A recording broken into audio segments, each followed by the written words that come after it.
So the first week our players are in town. We started our off-season program this week, a week later than most, and yeah, so there's a lot going on. Kind of went through the board again today, the early portions of the board.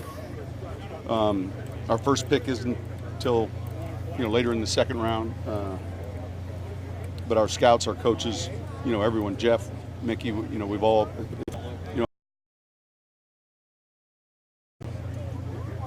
will actually be like 3 straight weeks in phase one. So more importantly, I think for our guys is just getting back, getting into shape, lifting, and I want to make sure that they don't feel like they're coming to the facility right now in April, to practice. They're coming to train, and we had real good turnout. There were a few guys that touched base with me ahead of time, but it's good seeing them. It's good seeing all those guys back. Do you think that just based on the depth of this draft, there would be a couple guys there 6'2"? Yeah, I think. Look, I think when you get 62 players out, a lot can happen. But we feel comfortable that there's going to be a good football player. Hopefully, someone we feel like can help us, sooner than later. Given the fact that you all have always been aggressive in the draft, do you kind of have to maybe wrap your mind around it differently for Thursday night, knowing that it could come and go and you may not have a player? Yeah, I think it's really it's specific to that round.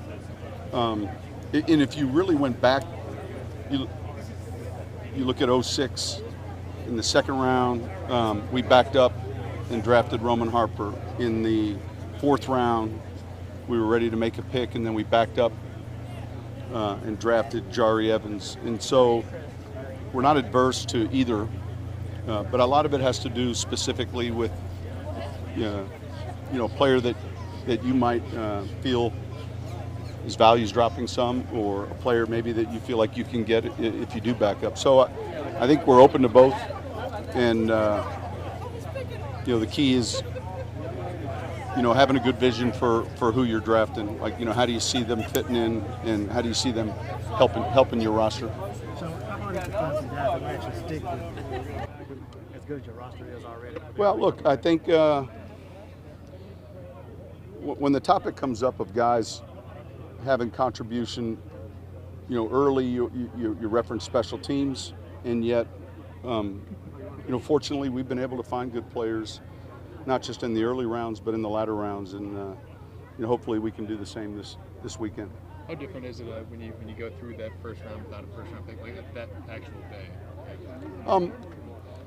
Yeah, I think you go back to the trade a year ago, and it's hard to measure the value of that trade until you complete the second year, and then now it would have been pick 29, 30. We were real pleased with the ability for us to get up and get Marcus. I think that's just part of it. Each year you might be with multiple picks in a round, or maybe you don't have a pick in a round. It's more noticeable to the public when the first round pick's not there, because look, we spent 90% of our time discussing the first round, and yet our scouts, everyone knows in this process, the key to having a good draft is finding players in these other rounds, which we've been able to do, and hopefully we can do that beginning Friday. Sean, do you get anxious as this week gets here, as you get closer to the start of the draft, even though you don't have the first round pick this year? I don't know. Excited would be a better word, not anxious. Anxious would be more of a word, like before you play a game. But no, there's a lot of work that goes into the reports. There's a lot of work that scouts and coaches, everyone that's taken the film out, gone to a campus workout, gone to the combine, and maybe seen a player 4 different times, and then taking a pen to a paper or on the computer, filling in what they think that player can be for us. So I think for all those people that spend time on that, it's a pretty tedious process, and yet I think it's an exciting time because you're adding to your team.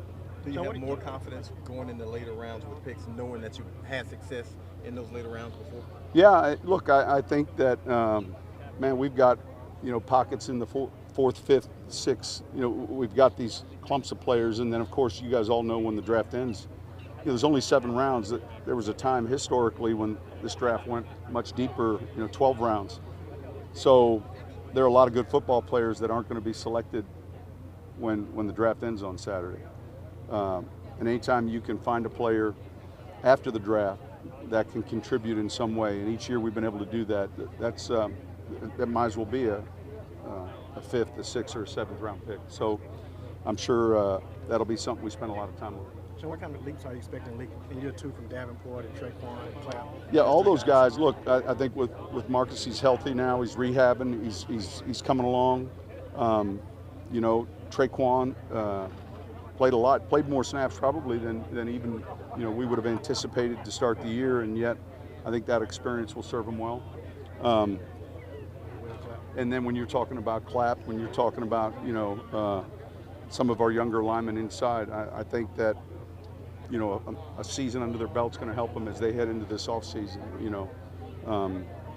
We see those guys in the weight room working hard, and I think those guys are good football players, and they're going to compete for not only a roster spot, but compete for the ability to get a jersey on game day as well. You like the work you guys have done this free agency period to make things kind of a best player available? Yeah, we think we've helped ourselves with a handful of guys, and it's always tough when a guy like Mark leaves, someone who's meant so much to our program, and a guy that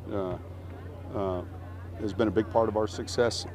But yeah, I think that there were certain fits you were looking for, and we feel like we've got a real good locker room right now, and I think the guys we're bringing in, I think our fans will be excited to watch. So what do you think about the schedule? Every year, it comes out. There's not a lot you can control. The West Coast swing, we kind of, when they called about that, occasionally they'll ask a question or two, and we'll go play week 2, the Rams. Obviously, we open up with Houston at home, a tough opponent. There's a lot of playoff teams on the schedule, and that's part of a first place schedule. But we'll probably play out west and stay out west, and then play this 3rd game in Seattle and come back home and get ready for Sunday night. It's nice that our fans, will have a number of primetime games at home. I think more than anything, you look at where your away games are, what are the travel challenges, and then after that, you really focus more on the front part of it. What's the challenge of that 2nd and 3rd week? I mean, I know you're going to stay out west, but these are all playoff teams. Yeah, they're all playoff teams that played good, good football. Week 1, week 2, week 3, week 4. These are all teams that were right at the top, competing in their divisions. All well coached. So I think now you're really focused more on your own team, and then as we get into training camp, we'll look more specifically to our opener. Is there a body clock issue with playing back-to-back West Coast games? That's why you want to stay out there? I think it's a little bit easier. I think the challenge when you go west is not the game west. It's always the following week, coming back. So the ability to go out, play in LA and then stay on that time zone, rather than create 2 road trips back and forth. So that doesn't change who you're playing, but it basically just creates 1 trip west back home as opposed to 2. Have you zeroed in on a location for that? No, we haven't. We talked about a few, and we'll in the coming weeks or month here, get an idea. Look, you practiced in California, and there's 14% state income tax.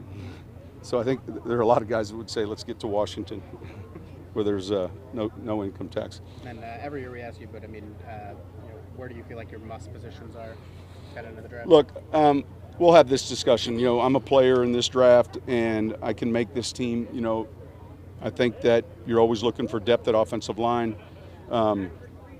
Kicking game is the first spot to a roster. So, a linebacker that can play in the kicking game. Just hopefully for us good football players that we have the right vision for, regardless of position. It's a good question. Look, we're going to be looking to see who gives us, sub-rush ability. You know, whether it's at the end, tackle position defensively, who gives us some, you know, what player can come in maybe. I heard Zach yesterday talking in the evening hour about, you know, a guy that maybe can back up a tackle. We'll have some guys competing at that position, but we're going to try to look at the right guys that we feel like at least fit a vision, and then and let, you know, everything else take care of itself. As it pertains to Thursday, do you go in with the mindset of expecting the unexpected? And I guess what I mean by that is, expecting teams to call you and say, do we spend much time hypothetically with scenarios of if some team were to call and we wanted to play to get into the first round, this is who would be on the board? A fair enough assessment, or maybe would be, look, we would discuss today, you know, if we move back, how far. It's kind of hard to predict until you see, you know, the players that fall. If you move forward, what realistically would take place? And, you know, you're not going to move from 62 into 10, 15 or any of that. You know, are you interested in moving to 31 maybe? It would just be specific to a player. But I think, you know, the plan would be to go in, and certainly as we arrive for the first day of the draft, we're arriving knowing it's only one round, but nonetheless, you know, we're putting our suits on.